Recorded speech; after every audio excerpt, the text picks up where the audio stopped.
Don Mankin. I am the founder, president, and sole employee of Adventure Transformations.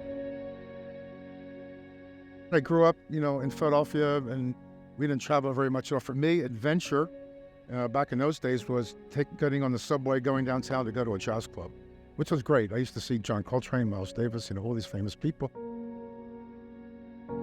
But I didn't travel anywhere. And then I got an academic position. But my first summer was I bought a car. I arranged the purchase of a car in Sweden.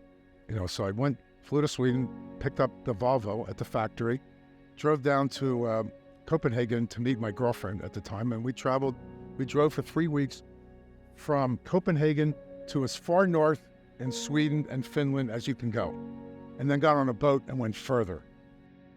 And it just blew my mind. I said, I've never traveled like this before. And I said, this is what I want, this is what I want my life to be.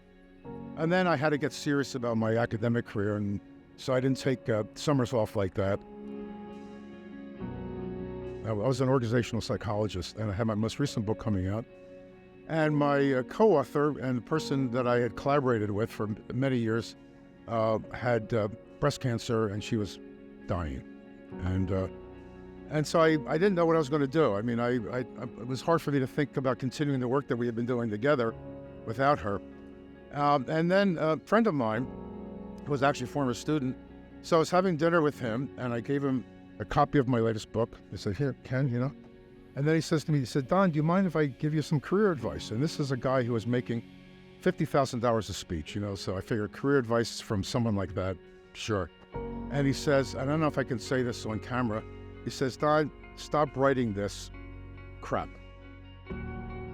And then he explained, he said, you take great trips, you tell great stories about your trips, you talk about your travel with more passion than you do about your work.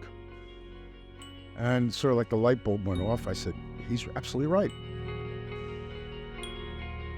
This is something I'm engaged in, and the biggest danger when you retire, you get older, and I was like in my mid-60s, I think, when all this started, and you retire and you become less engaged with the world. You get up in the morning, you read the paper. I don't play golf, but that's what people do.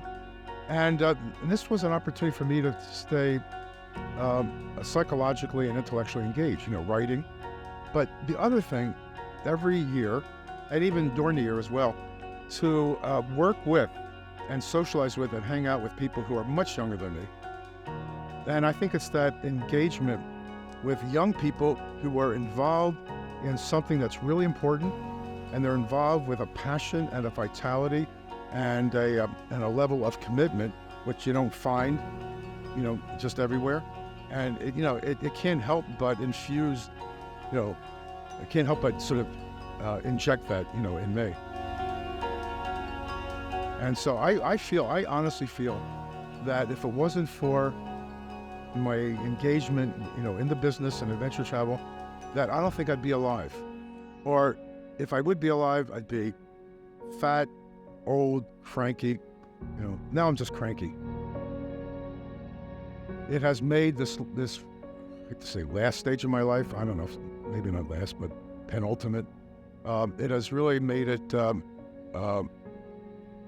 into life, into real life. So that's what it means.